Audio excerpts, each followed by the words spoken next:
Hey, shalom, Mr. Brother Abad, you're back here again. Before I get started, like always, I want to give all praises and glory to Yahweh Bahasham, Yahweh Shah, Bahasham Chahakadash. The bonus to my teachers, the elder apostles of Great Millstone, and shalom to the hopeful elect. I want to touch on the point that to receive this word that we teach, this knowledge, to gain the wisdom from the Lord, you have to be willing and able to listen. You have to be willing and able to learn. You have to be willing and able to receive.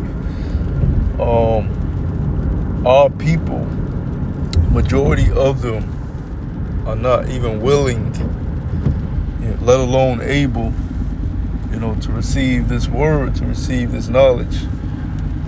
Us as the prophets, we know that this is a gift, to be able to receive this word, understand this word, teach this word, and grow in this word. All that is a gift. The dark parables, the dark sayings, even just the milk of the scriptures. Understanding the color of the Lord, the name of the Lord, the truth of the Bible, your identity as an Israelite. Something that would seem simple to us now, it's very hard for the average Israelite that isn't in this truth to receive. And a big part of that is because they're not even willing. Right? When we go out on these highways and byways, we see the people all the time. They see us, but a lot of them act like they don't see us. They don't want no parts of us. They don't want to engage with us because they already have set in their mind the way they want to live their life, the way they want to go about their day, the way they want to, the deities they want to worship, and they want to do things that makes them feel good about themselves, and they want to serve gods that don't require anything from them, doesn't cause them to change, will accept them as they are. And some of our people, they just flat out wicked, and if they can't find a deity that would allow them to do their wickedness, then they'll just become straight up atheists or non-believers, or and that's why 2/3 of our nation will be destroyed according to the judgment of the scriptures that the Lord has prophesied to come in the last days.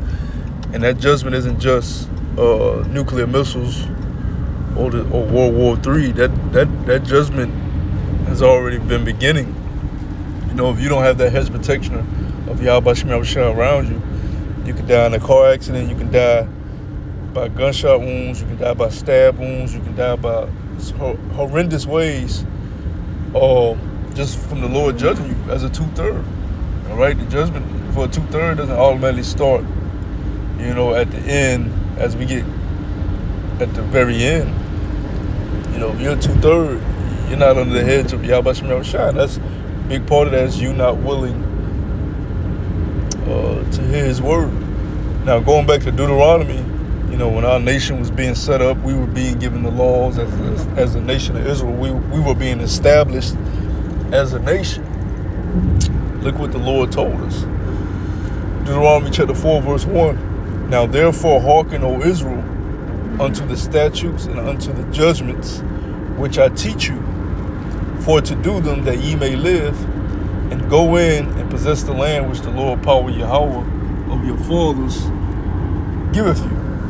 And what's the main reason we was taken out of the land? The Lord, our Creator, our Father, cast us out of that land. Not hearkening unto His ways, not hearkening unto His word, His statutes. Denying the Hamashiach, Yahushua.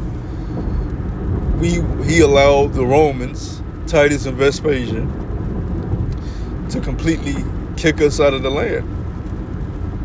And that in turn caused us to flee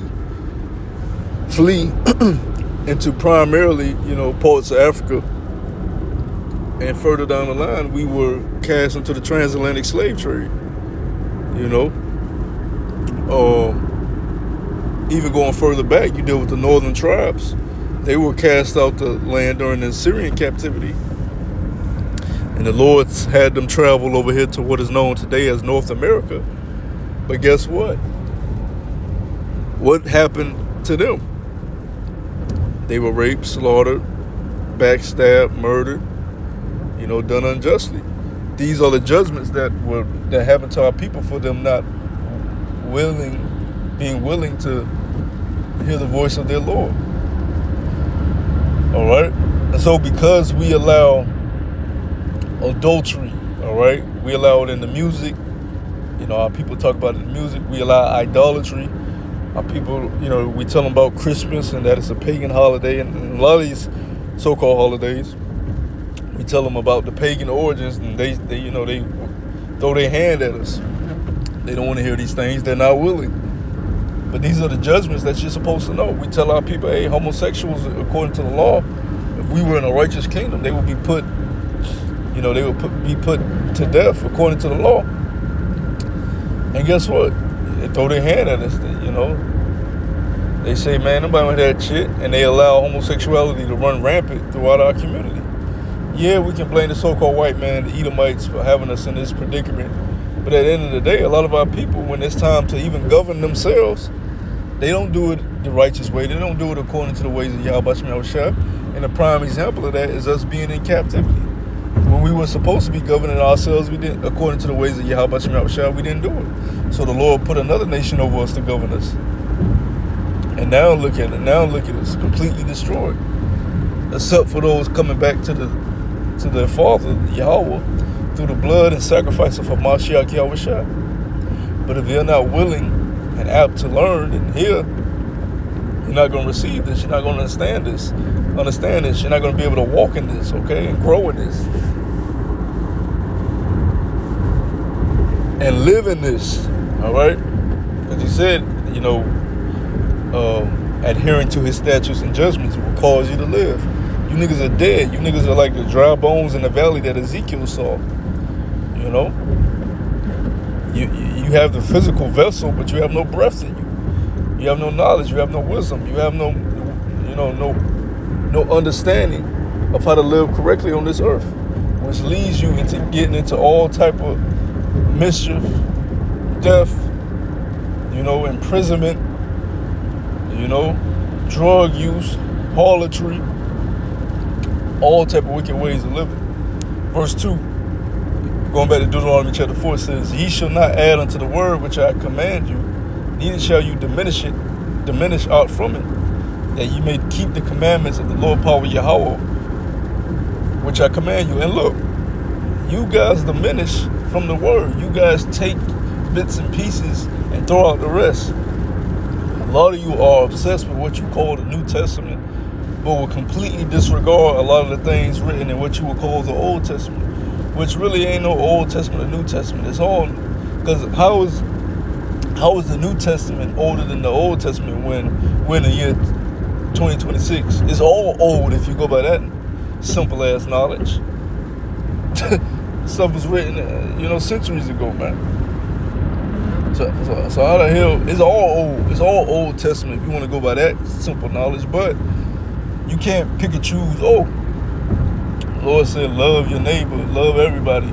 But then when he tells you about hating Esau, hating the wicked, and how he's going to enslave the nations, you throw that out. And then we go into the breakdown of what loving thy neighbor means and who your neighbor truly are. Who your neighbor truly is.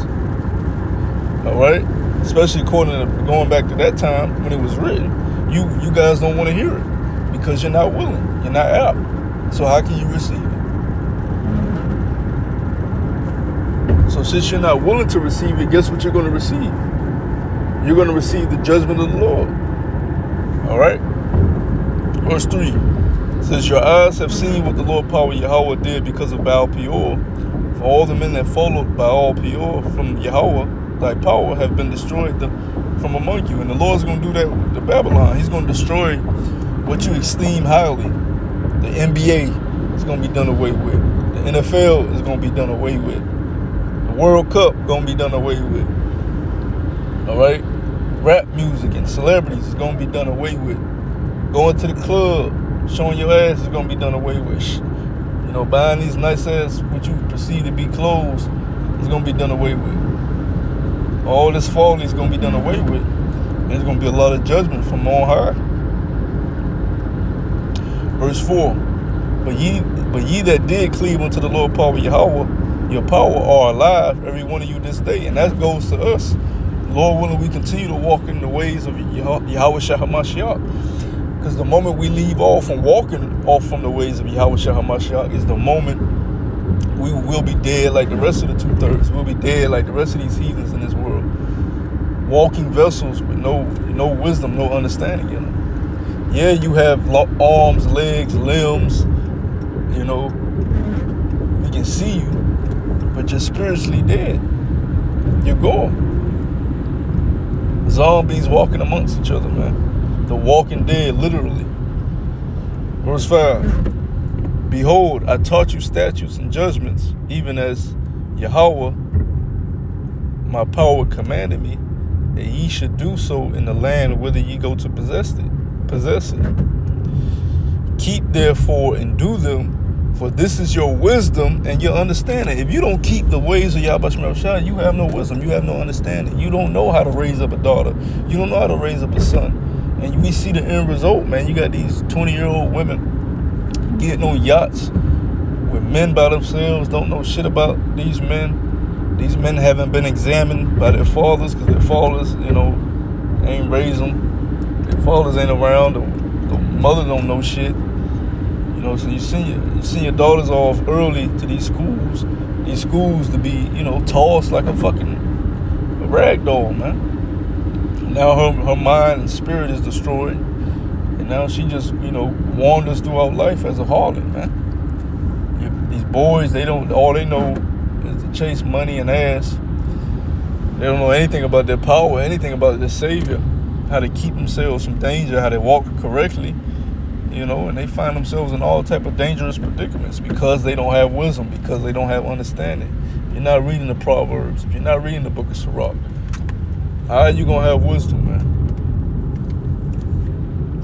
It says, keep therefore and do them, for this is your wisdom and your understanding in the sight of the nations, which shall hear all these statutes and say, surely this great nation is wise and is a wise and understanding people. And we're going to get back to that in the kingdom as a whole. The nations are going to look at us as a wise and understanding people and come to us for knowledge. Right now, as a whole, they look at us as, you know, if they're not looking at us as entertainment, they look at us as inferior. They don't see us as the superior nation. All right? And you can say, well, it's because we don't have power, we don't have control over any of the major infrastructures throughout the world, which is true. But when you see the folly of our people in this desolate state, it gives them more ammo to look at us as, you know, inferior. But the Lord is going to reverse that and change that, all right? And show these nations that we are superior. But we're only superior if we walk in the ways of Yahweh Shah, for that's our strength. You know, you can only, you know, become stronger through your Creator that created you, not through your own, you know, what you perceive to be strength. I want to wrap it up. Let's go to Mark. Since I went to Deuteronomy 4, let's go to Mark chapter 4.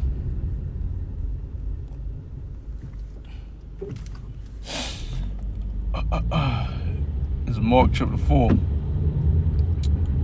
verse 1. It says, and he began again to teach by the seaside, talking about Yahweh Shah, and there was gathered unto him a great multitude, so that he entered into a ship and sat in the sea, and the whole multitude was by the sea on the land. And he taught them many things, because they were willing. And he taught them many things. You got to remember, there was a multitude of elect and listeners and followers of Hamashiach Yahweh Shah. Outside of the 12 disciples, there were a multitude of believers and followers. It says that he taught them many things by parables and said unto them in his doctrine, hearken, behold, there went out a sower to sow. And it came to pass, as he sowed, some fell by the wayside, and the fowls of the air came and devoured it up. And some fell on stony ground, where it had not much earth, and immediately it sprang up, because it had no depth of earth. But when the sun was up, it was scorched, and because it had no root, it withered away. And some fell among thorns, and thorns grew up and choked it, and yielded no fruit. And other fell on good ground, and did yield fruit that sprang up and increased, and brought forth some 30, and some 60, and some 100. And he said unto them, he that hath ears to hear, let him hear. See? So this is going into the message being planted as a seed within the minds of those willing to hear.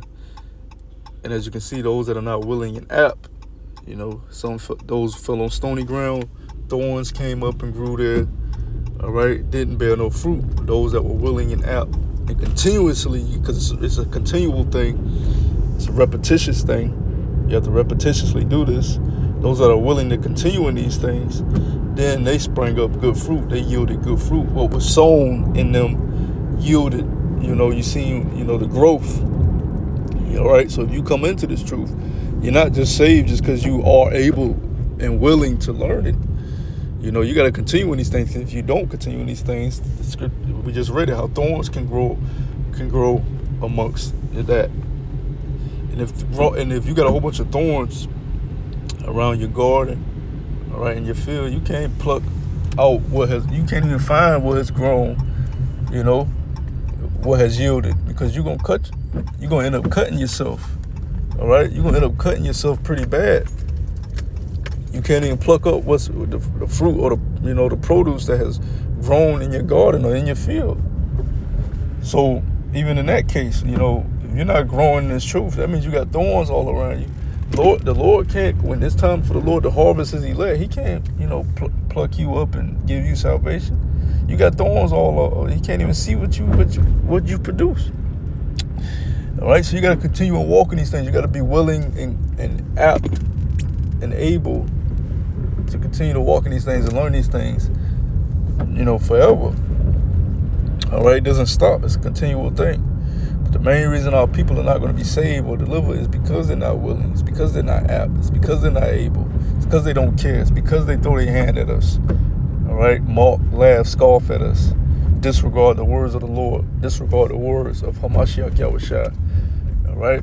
And the scriptures tell you the Lord is not a respecter of persons. So whether it be your mother, your father, your grandma, your grandfather, your auntie, your uncle, your cousins, your nephews, your nieces, your children, old women, young women, old men, young men, disabled people, mental disabilities, the Lord is not a respecter of persons. He will deal with you according to his ways and how he said things should be done. All right? Not according to what you think or how you perceive, the way you want things to go.